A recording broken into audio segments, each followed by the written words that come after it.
Começando mais um quadro, o Rich Responde, as perguntas que vocês me mandaram no meu Instagram, desta vez no dia 16 de dezembro, então vamos a elas.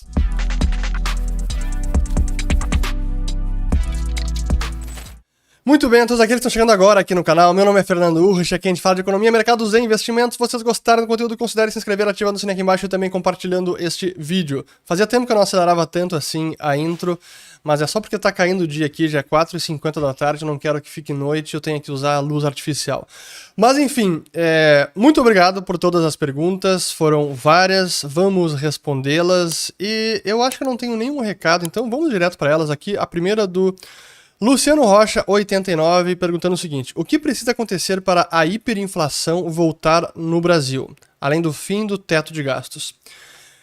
Muita coisa precisa acontecer. Não é tão simples gerar hiperinflação no Brasil. Esse é um caso extremo de absoluto descontrole fiscal e monetário que acaba gerando o ambiente hiperinflacionário. Vejam a Argentina, mesmo com todo o descontrole que é lá, com grande déficit, com dívida externa elevada, com o câmbio se depreciando, ainda assim eles não têm ainda uma hiperinflação. Está chegando perto de 100% ao ano, mas o limite técnico arbitrariamente definido por economistas de hiperinflação é cerca de 50% ao mês. Então é muito difícil gerar uma hiperinflação porque precisa muito descontrole monetário. É emissão de moeda sem nenhuma restrição, como acontecia no Brasil da década de 80, início dos anos 90, como aconteceu no Zimbábue, como acontece na Venezuela, onde não há nenhuma forma de conter a expansão monetária, e é o que eu digo que há várias torneiras de criação de dinheiro, impressão direta pelo Banco Central, cobrindo o rombo do déficit fiscal, injetando liquidez numa conta bancária, como era no Brasil, a chamada conta movimento no Banco do Brasil, que o Tesouro Nacional gastava, criava um rombo nessa conta, tipo uma conta que ficava num cheque especial, e que o Banco Central ia lá e cobria. Então, são várias fontes de descontrole monetário que geram essa forte expansão, aumentando a oferta de dinheiro na economia, desvalorizando a moeda a ponto de gerar uma hiperinflação. E ao mesmo tempo em que há uma forte expansão da moeda, da quantidade de dinheiro em circulação, também acaba acontecendo simultaneamente o processo de colapso da demanda por moeda, porque os usuários, os cidadãos que são obrigados a utilizar aquela moeda, não querem mais porque não confiam nela, então começam a desovar. Então o processo ele acaba andando em paralelo. Impressão de dinheiro sem controle e a perda da confiança e os cidadãos desovando e colapsando a demanda por aquele dinheiro. Então, fim do teto de gastos, esse seria o princípiozinho de uma hiperinflação, mas estamos muito, mas muito longe disso acontecer. Precisa minar o Banco Central, precisa revogar leis que impedem que o Banco Central monetize dívida ou compre dívida do Tesouro. Precisa muita coisa mudar, precisaríamos voltar ao que era a falta de ferramentas institucionais que controlavam essa expansão monetária lá na década de 90 e 80. Então, não se preocupem com hiperinflação, que estamos bem longe disso acontecer. Aqui do Will Schumacher. Qual o impacto na inflação com a possível mudança no PPI da Petrobras? Existe risco de desabastecimento? Claro que existe o risco de desabastecimento, e esse é um dos problemas de mudar a política de paridade de preço internacional. Já fiz um vídeo sobre isso, vou colocar o link aqui em cima. Mas o impacto na inflação, ele por um momento ele até pode ser o de conter a inflação, porque seria um controle de preço artificial praticado pela Petrobras, às custas dos cofres públicos, porque geraria um prejuízo na Petrobras futuramente e o pagador de impostos que teria que cobrir esse rombo, mas no índice de inflação até poderia ter uma queda no índice ou estabilizar. Porém, também não teríamos o próprio insumo. Então, o preço está, sei lá, ficou quase que tabelado a certo nível, só que ninguém encontra o produto naquele preço. Que diferença faz, então? Esse é o chamado desabastecimento. Muito bem, aqui do Gleison 21. Por que não gosta de tesouro de prazo longo? Não seria a melhor opção para acertar na marcação ao mercado? Eu não sei se eu entendo bem a pergunta, mas eu queria responder por que eu não gosto de tesouro de prazo longo? Porque eu não quero ficar sujeito a variação de juros, que é muito volátil, quando um título é muito longo. Quanto maior for o seu prazo de vencimento, maior vai ser a sua variação na marcação ao mercado, então um preço unitário do título. Hoje, eu não quero ficar sujeito a essas oscilações, sendo que já há um elevado prêmio em vencimentos mais curtos. Então, para que correr esse risco? Eu prefiro não correr esse risco. Quem é fundo de pensão, quem é fundação, quem tem metas atuariais, quem precisa pagar pensionistas, tudo bem travar um retorno pelo longo prazo. E normalmente são esses que carregam esses papéis até o vencimento. Eu não tenho o desejo nem estômago para isso, prefiro ficar com prazos mais curtos, porque já tenho uma boa dose de prêmio nesses prazos também. Aqui do Gustavo Harry. Qual seria o impacto no Brasil tendo duas moedas em circulação? Com a ideia de moeda única na América Latina, isso significa recuperar a Argentina e a Venezuela? Qual seria o impacto? Pois eu vi que o Haddad tweetou sobre isso, que ele também é a favor dessa ideia. O Paulo Guedes também é a favor. Eu acho que é uma ideia que não tem pé nem cabeça, não tem o menor sentido juntar países tão diferentes e tão fiscalmente irresponsáveis, como quase todos na América Latina, para fazer uma moeda única onde os menos irresponsáveis acabariam subsidiando os demais ou financiando essa irresponsabilidade dos demais, como acontece em larga medida na Europa, com a Alemanha, a Áustria, a Holanda, financiando, sendo um fiador de Portugal, Espanha, Itália, Grécia. E esse é um dos motivos que não faz sentido. Então, pra que ir nessa linha? Eu acho que não tem pé na cabeça. Eu vou linkar esse vídeo aqui para vocês assistirem. E sobre o restante da pergunta, qual seria o impacto no Brasil tendo duas moedas em circulação? Seria uma concorrência de moedas. E a gente já poderia fazer isso liberando a circulação do dólar, ou permitindo logo a abertura de contas em dólar, a pactuação de contratos em dólar, tudo isso que ainda é vedado por lei, sendo que a abertura de contas em dólares por bancos nacionais para cidadãos brasileiros deve acontecer, mas não tem data ainda. Essa foi uma das mudanças do marco cambial que abriu o caminho para que o Banco Central estabeleça as regras para que isso aconteça, mas sem prazo nenhum. Então, vamos seguir esperando. Aqui do Felipe Lucas. Hoje estamos num socialistão. Quanto tempo até um fundo reversão para menores estados e mais liberdade? Boa pergunta. Essa é a realidade de grandes países onde as políticas socialistas ou mais intervencionistas, elas demoram um pouco mais de tempo para dar errado, ou seus efeitos não são tão óbvios e imediatos como são num país menor, com uma área menor, com uma população menor, onde, por exemplo, não faz sentido protecionismo na Estônia ou em Luxemburgo, porque eles precisam comercializar com todo mundo, porque não tem tudo naquele país. Mas num país continental como o Brasil, como os Estados Unidos, como China, é mais fácil que essas políticas passem.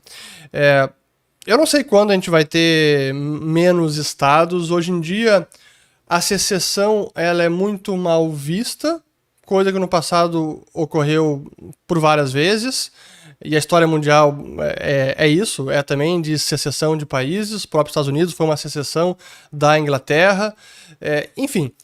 Mas eu não vejo essa tendência de quando poderemos ver isso acontecendo. Alguns analistas geopolíticos acreditam que neste século Estados Unidos deixará de existir como nação, outros países como Canadá, enfim, países que já têm regiões com muita autonomia ou com muita diferença regional, cultural, às vezes até de língua. Esses conflitos internos podem acabar sendo exacerbados ao longo do século e gerar algum movimento de secessão mundo afora. Não sei. Hoje em dia eu não consigo ver nenhum ganhando força, digamos, nos próximos 5 ou 10 anos. Enfim, aqui... Mas sim, vivemos num socialistão. Aqui do Venda Lobato. Tem como as pessoas físicas barrarem tributação de dividendos? Eu imagino que a única forma é formar uma oposição ferrenha na opinião pública, se usando da mídia, nas redes sociais, nas entidades de classe, convencendo amigos, conhecidos, familiares, empregadores, empregados, enfim. é a única forma. Então, como é para qualquer política pública, se há algum descontentamento, alguma discordância, tem que fazer valer a sua opinião e tentar levantar a voz de alguma maneira. Mas, se não for isso, não sei. Aqui do Wellington Oliveira. Quais setores que mais gosta na Bolsa de Valores? Eu vou dizer o que eu menos gosto, que são aqueles que têm muita intervenção do governo. Por exemplo, Petrobras. Eu gosto de petróleo, eu adoro petróleo e gás, mas Petrobras é complicado. Então, setores onde há muita intervenção é difícil jogar. Por mais que em alguns momentos o governo possa acabar deprimindo e muito o valor de alguma empresa, como é o próprio caso da Petrobras, e isso abra janelas de oportunidade, a gente nunca sabe o que tem ali na frente e quanto tempo isso pode durar. Então, eu prefiro não operar esse tipo de empresa. Aqui do Kenar Andrade. Kenar Dandrade. Quando você pretende lançar a segunda edição do seu livro sobre Bitcoin? Eu já falei sobre isso aqui há algum tempo. Eu tinha ele praticamente todo pronto, mas isso já tem mais de 1 ano e meio. E aí cada vez que a gente ia publicar, surgia algo novo, tinha que escrever algum artigo a mais para manter ele atualizado. E aí chegou lá pelas tantas que eu digo, olha, quer saber? Tá me tomando tempo e eu não tenho tempo disponível e eu prefiro focar nas redes, no YouTube, nesse tipo de mídia, do que fazer um outro livro. Então, de repente eu faço um livro estilo documentário, mas por enquanto não sei. Aqui do Graf Márcio, comprar ativos no topo da Selic e vender no fundo não seria a melhor estratégia? É preciso olhar não apenas a Selic, mas mais até o juro de longo prazo, porque é ele que define mais o preço dos ativos. Seria uma boa estratégia? Sim, pegando uma média de empresas, um índice, que excluísse aquelas que são muito intervindas pelo governo, como o Petrobras, que eu acabei de mencionar, pode ser uma boa estratégia, mas é preciso cravar topo e fundo, não é tão fácil. Acho que pode ser uma boa, mas acho que não é. É uma das análises, não deve ser a única. Aqui é de Lira Metal. A teoria keynesiana já não se provou fracassada? Já se provou fracassada, mas sempre encontram alguma forma de justificá-la ou de interpretar a realidade do modo: olha, não foi na dose certa ou não foi no momento certo, então ela vai sendo alterada e testada novamente, por mais que não funcione. Por isso que esse tipo de debate econômico e o embate entre ideias e teorias, ele precisa ser travado não apenas no campo do empirismo, quais foram os resultados práticos daquela teoria aplicada, mas também na teoria. Porque o problema da economia é que não é possível isolar uma única variável. Então, uma política keynesiana que não tem como dar certo em teoria e nem na prática, muitas vezes, aplicada à realidade, outras variáveis podem mais do que compensar os efeitos negativos de uma política keynesiana. Então, apenas usar a realidade para refutar a teoria keynesiana não é suficiente. É preciso também refutá-la em teoria. Que foi que Keynes, que Mises, especialmente o Hayek fez muito bem. É isso. Aqui do Bruno Gustavo. Interessante pergunta aqui, ó. O menino é o pai do homem? Diga sobre o que aprendeu com suas filhas. Você aprende o que é um amor incondicional. Você aprende o que é dar a vida por outro ser humano. Você aprende um pouco do que é, eu já falei sobre isso, é um pouco do o sentido da vida, sabe? Parece que as coisas se encaixam e só tendo filho pra saber. Mas eu diria isso, acho que é o verdadeiro significado do amor ao próximo, que é o amor que você tem pelos seus filhos. É isso. Acho que é uma das coisas. Não a única, mas acho que essa talvez seja uma das principais. Aqui do PX Paixo. Pensei que a Venezuela viria em passos lentos, mas pelas notícias que ouço está vindo como uma lebre. Pois então, vamos falar sobre isso. Até mencionei na nossa live de cenários com os clientes da Liberta, e o que tem acontecido recentemente, essas falas do Lula, nomeações, as investidas na PEC de transição, mudança de leis de estatais, é um pouco do que eu digo que é a lua de mel que o governo eleito está vivendo agora, porque não tomou posse ainda, não tem ainda uma real oposição, e a própria imprensa ainda está viabilizando tudo isso e não sendo tão crítica quanto deveria ser, mas já há uma leve mudança no tom da imprensa com tudo isso. Então eu não acredito que tudo que eles queiram passar vai passar. Seja porque o Congresso pode acabar barrando alguma coisa, seja porque temos a opinião pública, a imprensa, críticos, oposição também pressionando muito, seja porque a realidade econômica, mercados, dólar vai começar a disparar, juros mais ainda. Então, sim que eles estão tentando fazer muita coisa rapidamente, mas eu não acho que eles vão conseguir fazer tudo. Isso não significa que eles não vão tentar. Acho que vão tentar, e é por isso que precisa sempre se opor a essas investidas. Mas Venezuela, eu não acredito. É algo muito drástico o que aconteceu na Venezuela. Eu não acho que é isso que vai acontecer aqui, mas ainda assim não quer dizer que eu acho que não vai acontecer, então vou cruzar os braços e vou tirar férias e pronto, tá tudo resolvido. Não, é preciso manter a guarda elevada, porque o preço da liberdade é a eterna vigilância. Então, é isto. Aqui do Paulo Grezende. Por que a dívida externa é passível de default? Calote. Não seria somente emitir real para comprar dólar e pagá-la? Claro que é só fazer isso. E o que acontece com a moeda, ela desvaloriza. Aí o câmbio vai subir 10, 15, 20, 30, 50, 100% ou mais, como aconteceu com a Argentina, como aconteceu com o Brasil novamente na década de 80 e década de 90. Então, no limite, a moeda não vai valer cada vez menos, que vai ser preciso imprimir muito mais moeda local para comprar a mesma quantidade de dólares. Então, não é uma política sustentável. Pode dar certo, entre aspas, no curtíssimo prazo, pontualmente. Mas como política sustentável, não tem mágica. Vai desvalorizar, depreciar a moeda, a taxa de câmbio. Aqui do Michelo Vision. Novo marco cambial muda o que para quem investe nos Estados Unidos? Pois então, tem algumas mudanças. A gente fez uma live para os assinantes do Follow the Money no ano passado ou retrasado já. Foi bem completa. Eu sugiro, quem não segue o dinheiro ainda, siga o dinheiro, tem muito conteúdo bacana, link na descrição do vídeo. Mas uma das mudanças é a possibilidade de ter contas em dólares, denominadas em dólares no Brasil. Mas isso depende de regras a serem estipuladas pelo Banco Central, que ele ainda não definiu essas regras. E nem há um prazo para definição delas.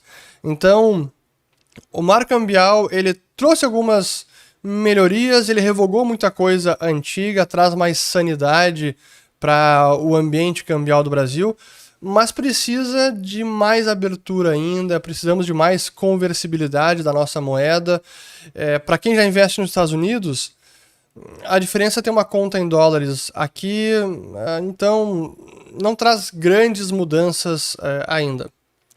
Para quem já tem conta lá fora ou quem já investe lá fora. Aqui do William Castro. Argentina com 80% de inflação e o maior público de turistas no Catar durante a Copa. Explique.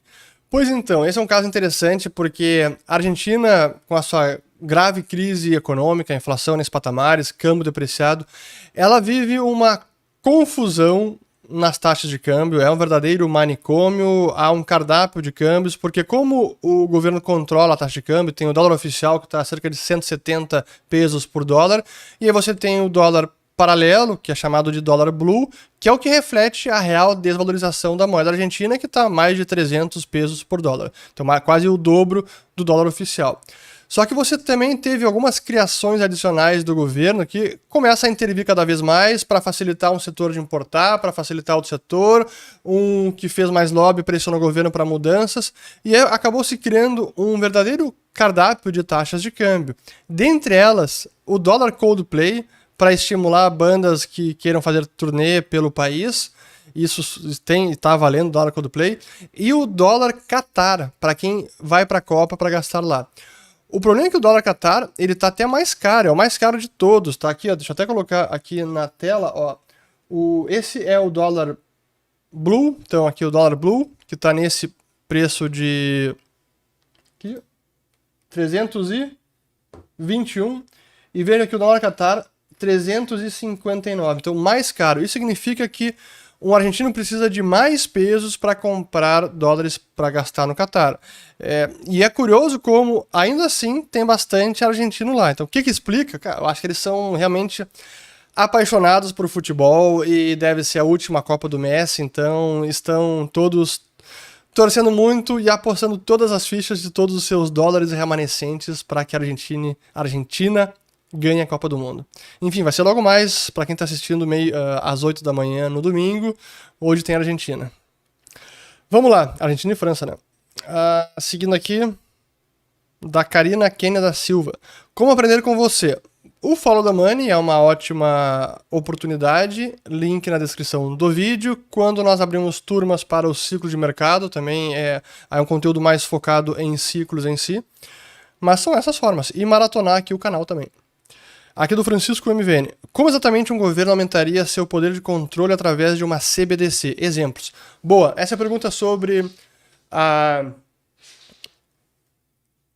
Central Bank Digital Currency, ou moeda digital de banco central, o real digital, e ele aumentaria o controle de várias formas. A primeira é que ele mesmo é o dono do sistema. Então, se cada pessoa tem um CPF, a sua carteira é o seu CPF, é muito fácil barrar esse sistema. Não precisa nem ir para o sistema bancário, não precisa falar com banco nenhum. O dono do botão, o poder de apertar o botão é o próprio Banco Central, o próprio governo. Essa é uma forma de controle. Então, imagine, para citar exemplo, o STF decidiu congelar contas de alguns empresários ou de parlamento, enfim, quem quer que seja. Poderia fazer isso com uma CBDC, mais facilmente até. Não precisa nem enviar uma intimação para algum banco. Ou então, o que aconteceu na Inglaterra lá com os caminhoneiros, a mesma coisa. O comboio dos caminhoneiros que foi para Ottawa e que também congelaram contas de, não apenas caminhoneiros, mas até de pessoas que doaram para os caminhoneiros. Então, com uma CBDC, é muito mais fácil congelar.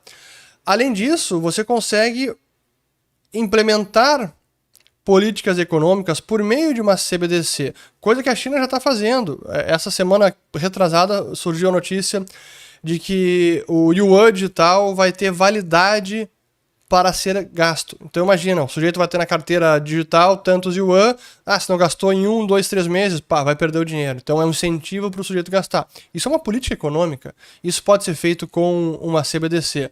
Isso é controle. Monitoramento, que aí exige não apenas uma CBDC, mas aí até outras questões, mas monitoramento do padrão de consumo de uma pessoa, a quanto de carbono que ele já emitiu pelo seu padrão de vida, seu padrão de compra, agora não pode mais comprar, está travada a CBDC, a carteira digital do sujeito, porque ele já emitiu muito CO2. Enfim, eu diria que aí o tipo de controle vai ser o limite da imaginação dos políticos. Seguindo aqui da Milane Martins. Sua opinião sobre a solvência ou não da Binance e o impacto no mercado cripto. Parabéns pelo trabalho. Obrigado. Eu, como qualquer ninguém tem acesso à total informação da Binance. Eu não coloco minha mão no fogo por eles. A minha recomendação sempre foi: use uma corretora. Se o objetivo não é ficar operando nela, tire o máximo que puder e deixe numa cold wallet, uma carteira em hardware que só você controle. Eu não acredito que a Binance esteja insolvente como foi o caso da FTX. Não acho que a Binance é esse escândalo. Aquilo foi um golpe, uma fraude, é tudo que está sendo revelado. Não acredito que seja o caso da Binance. Pode ter uma situação de liquidez, de iliquidez? Pode. Se vai ter ou não, aí eu não sei. Até agora ela tem honrado os saques, mas, como sempre, as notícias recentes que surgiram, uma entrevista que o CZ deu para CNBC, falando da auditoria, e que foi perguntado se ele teria como honrar todos os saques, aí ele se esquivou da pergunta. Não são bons sinais, assim, não dá pra dourar a pílula e dizer que tá tudo tranquilo, então não tem problema. Não sei, mas pra mim não é FTX, mas na dúvida, tira de lá, assim, essa é a questão, pra que pagar pra ver? Aqui do Canálico Almeida. Falta de mão de obra nos Estados Unidos, problema estrutural. Será que o Fed sozinho resolve a inflação? Ótima pergunta, e o Jerome Powell falou bastante sobre isso na coletiva de imprensa da decisão do Fed de quarta-feira, agora 14 de dezembro, e realmente é uma questão que tem a ver com a pandemia, tem a ver com a mudança demográfica, tem a ver com a aposentadoria de pessoas, aposentadoria mais cedo, assim, uma série de fatores, e faz com que hoje o mercado de trabalho nos Estados Unidos esteja bastante apertado, né? Muito tight, como eles chamam. Mas isso é um dos problemas do Fed com relação à inflação, não é o único. Para mim, o principal que está fora do seu controle é a questão energética, que por hora parece estar contida, mas vamos ver o que vai acontecer em 2023. Mas, honestamente, a tendência de inflação agora é de queda, e o grande fator inflacionário que foi a expansão monetária, a criação de dinheiro lá em 2020 e 2021, isso não está mais acontecendo. Pelo contrário, ela está sendo revertida. Está acontecendo uma deflação monetária, uma destruição de dinheiro em circulação, depósitos bancários, coisa que não acontecia em 30 anos também. É um momento histórico. Eu falei sobre isso no vídeo, vou colocar aqui em cima. Esse é um indicador que ninguém está olhando sobre a inflação global. E essa é uma notícia positiva. Aqui da Daniela Veloso. Com o cenário atual, que pode ser por 8 anos, vale a pena investir em ações ou é melhor ficar no CDI? Muito difícil de fazer uma previsão por tanto tempo já. Seria bom fazer uma mescla, escolher boas ações, aquelas que prosperam mesmo em cenários mais adversos. Isso acontece. O CDI nesse patamar é bem relevante, mas não vai ficar nesse patamar para sempre. Então, tem que ir calibrando a exposição, não dá para dizer, aloca dessa maneira e pode ir para casa e ficar rodando o mundo e espera voltar daqui a 8 anos. Não dá para dizer. E é importante também dolarizar. Aqui do RC Perito. Já estamos em uma fase avançada de desglobalização? É uma boa pergunta, porque a desglobalização ela está acontecendo, mas ela não será revertida por completo. O mundo chegou num que eu acho que é um ponto de não retorno com relação à globalização, com relação à integração das cadeias de suprimentos, da logística, e não dá para simplesmente desligar isso e voltar ao que era no passado, mesmo com as tensões geopolíticas. E para mim até o aprofundamento da globalização e da integração das cadeias comerciais de suprimentos é até um fator de dissuasão de tensões geopolíticas. Não vai impedir por completo, mas eu diria que pode conter tensões maiores ou conflitos maiores. Então a gente está vendo agora a dificuldade que é do mundo deixar de comprar commodities da Rússia, mesmo com tudo que está acontecendo lá. Então, imagina se isso acontece com a China invade Taiwan. O mundo vai simplesmente desligar a China? Não é tão fácil. E a própria China percebe isso. Então, tanto é uma dificuldade que o restante do mundo teria de se desconectar da China, e da China também do restante do mundo, porque ela também depende do mundo para crescer, para comprar commodities, para assegurar a segurança alimentar dos seus cidadãos.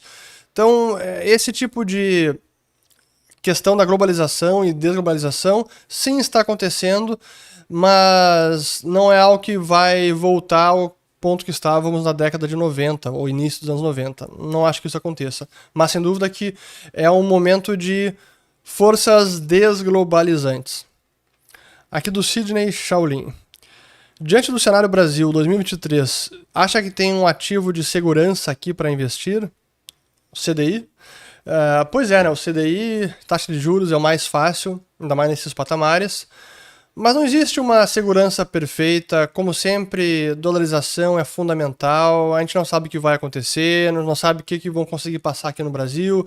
A gente não sabe se o mundo pode trazer ventos favoráveis para o Brasil. Então, um ativo de segurança, não sei dizer. Aqui do Edmundo Almeida. Acha que as Big Techs americanas já estão em um bom ponto de entrada? Eu penso que elas podem ainda corrigir mais. O cenário ainda é adverso, especialmente para esse tipo de empresa, especialmente aquelas que eram mais alavancadas, dependentes de capital barato, de forte crescimento, que não está mais acontecendo. Pelo contrário, é um dos únicos setores que já está demitindo, e bastante, o setor de tecnologia, nos Estados Unidos. Agora, pensando no longo prazo, quando a gente analisa a história dos bull markets e dos bear markets. Então, quais foram os mercados de alta, os mercados de baixa. O mercado de alta que entra num bear market normalmente não volta a ser ou não é o próximo mercado de alta. O que eu quero dizer com isso? Se agora, os últimos 10 anos, vamos lá, foi o mercado de alta de tecnologia, foi o bull market de tech, os próximos 10 anos não deve ser de tech.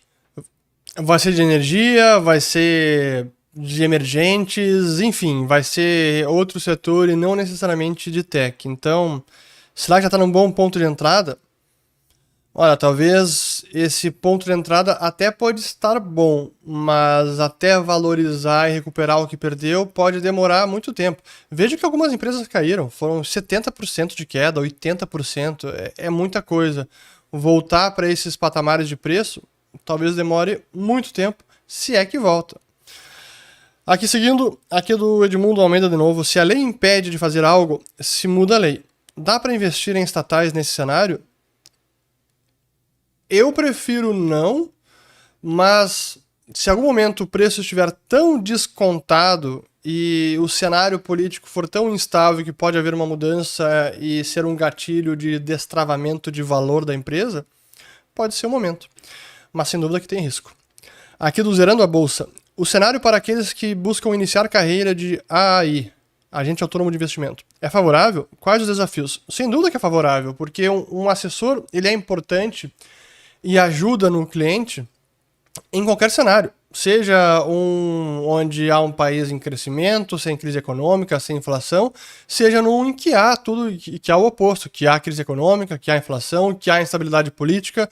Então, sem dúvida que é importante e o momento, sem dúvida que é favorável. Aqui do Cade Nunes. Fernando, seus investimentos você faz com a Liberta? Sim. Ou você mesmo que administra? Sem dúvida que eu sou a pessoa que decido onde vou alocar, mas sim é feito pela Liberta. Aqui do Denis Iqueda. Qual será o impacto na economia americana, canadense e mexicana com os preparativos para a Copa? Honestamente, Estados Unidos, eu acho que não muito. Assim, não exige nenhum investimento de infraestrutura.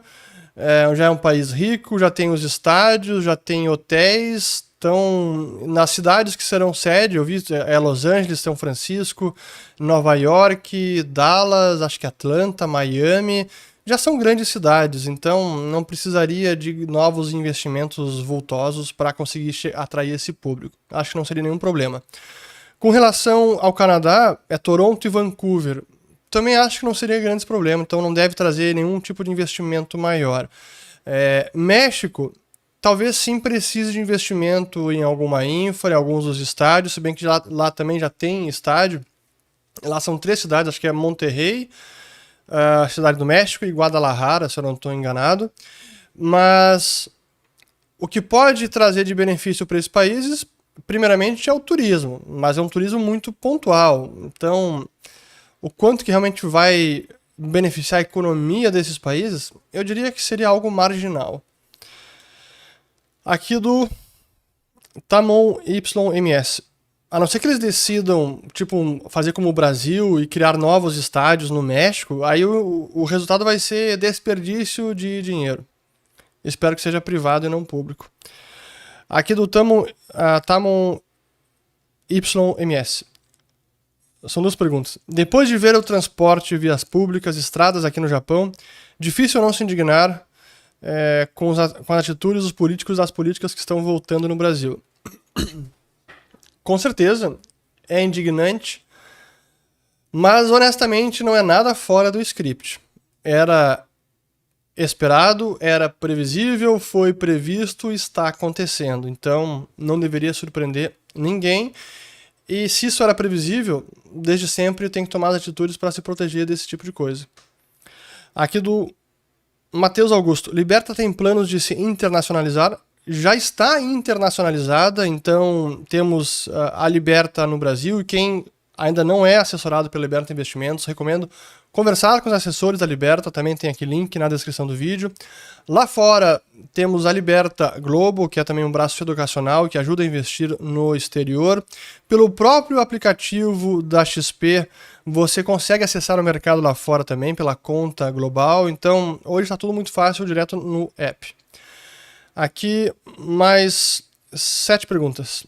Lula está causando para depois ser moderado e tudo melhorar no seu mandato? Não acredito, não. Não iria por essa via. Há outros pontos geopolíticos sensíveis, além de Ucrânia e Taiwan, ao mercado global? Sempre tem. Índia, Paquistão, Rússia e leste europeu ainda. O que mais? China e Índia, China e Japão, Coreia do Norte, assim, sempre tem. Oriente Médio, Irã, puxa. Sempre tem. Com certeza, tensão geopolítica não falta hoje.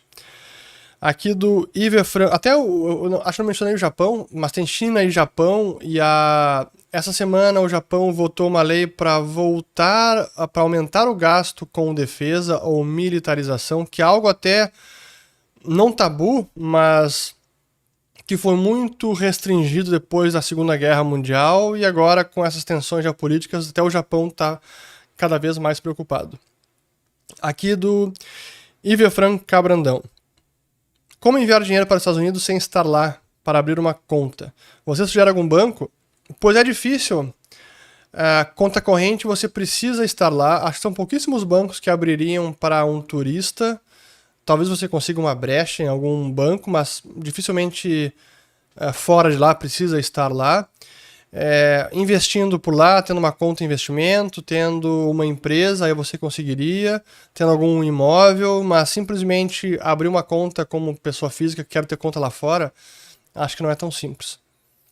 Aqui do Rudy Kamonzek, qual Kit Kat você mais gostou? Para quem não sabe, o Japão tem uma variedade imensa de sabores de Kit Kat.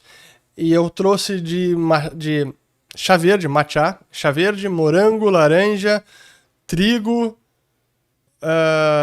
acho que era chocolate branco, mas era outro tipo de chocolate branco.